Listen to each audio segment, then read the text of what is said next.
Drinking or using drugs and then driving is a choice, not an option. That's the message being relayed by Ocean County law enforcement and health officials to teenagers and adults alike, so every driver on the road is safe. In an effort to bring more awareness to the message that drinking alcohol or using drugs and then driving is a choice, not an option, the Ocean County Health Department hosted their annual Healthy Living and Education Expo, where residents could speak with police, learn about addiction, take a practice DUI stop, and wear fatal vision goggles to experience what it's like to drive impaired.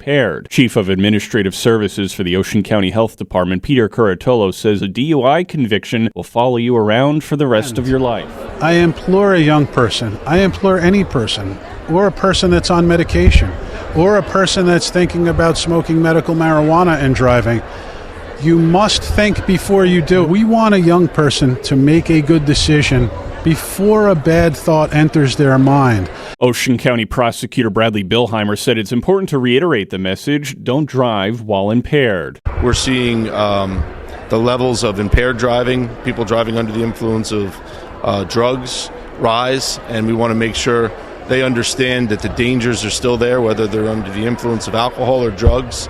You're really taking your life in your own hands and God forbid, the lives of everybody else out on the road. The driver of the Porsche that flew into an office building on Hooper Avenue in Toms River in November of 2019 had a BAC of .189, as well as 22 nanograms of marijuana in his system at the time of the crash that killed him and his passenger. Bilheimer said it's important to shine a light on what combining alcohol and drugs can do to your system. Especially when you're operating a motor vehicle like that, with that kind of power, in just a few seconds your entire life can change and your entire life can end. The Ocean County Prosecutor's Office is continuing to spread awareness by shining a light on the Kimberly Smith Ames campaign. Ames was a 23-year-old married for 4 months and was 3 months pregnant when she was struck and killed by a drunk driver. The Prosecutor's Office is going to unveil a new round of billboards, try to raise awareness to drunk driving and the dangers that can come from it. So you'll be seeing these signs hopefully in local businesses,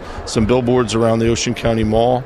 And I think it's very important for people to remember her face and remember really the horror that her family went through and they're still going through. Two-time Super Bowl champion and offensive lineman with the New York Giants, David Diehl, who was a guest speaker at the event, said if you're an athlete heading out for a night with friends, have a game plan. And when you have apps like Uber or Lyft that can be there immediately, that's an easy source to take. He said it's important to make the right decisions. My competitive advantage for my 12 seasons in the NFL and throughout my career was I was in the best shape possible, legally, the right way, not cheating, taking performance-enhancing drugs, taking a diet, working on my nutrition, health-wise, making sure that I knew everything about my body and what I needed to correct, being in condition, being physically ready to play those games, knowing my playbook in and out cold, so that in any event, whether you win or lose, when you lose, you don't lose the lesson and you don't walk away from the game with a regret. Diehl explains that it's also important to try and find other ways to alleviate your pain so you're not hooked on painkillers. And it's very easy to fall into that pitfall, especially as an athlete,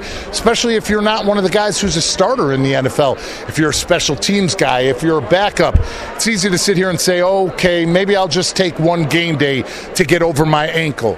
And then all of a sudden they're taking it on game day, and then they're taking it on Monday, and then they're taking it game day Monday, Tuesday, and they fall into the pitfall of where now all of a sudden it becomes an addiction and they're taking it every single day. There are so many other ways out there that now we know with technology and science, whether it's going to a chiropractor, whether it's getting acupuncture, whether it's just going and getting stretched out, whether it's doing yoga, which is, I'm here 39 at 6'7", I still do it because it makes me feel good. He said athletes have an example to set to the young fans that look up to them. When you do get to that point in your life where you are a celebrity or a professional athlete, people do look up to you, all the way from pee-wee kids all the way on the way up. So you have to be an example. You have to be one that learns from your mistakes. And regardless, whether it's in prosperity or in adversity, just like after a win or loss, you have to rise to that challenge. You can't hide away from it. There are several takeaways from this educational expo, but they focus on the fact that drinking or using drugs and then driving is a choice, not an option. And if you're thinking of getting behind the wheel while impaired, don't. At the Ocean County Mall in Toms River, I'm Ebenau for the Townsquare News Network.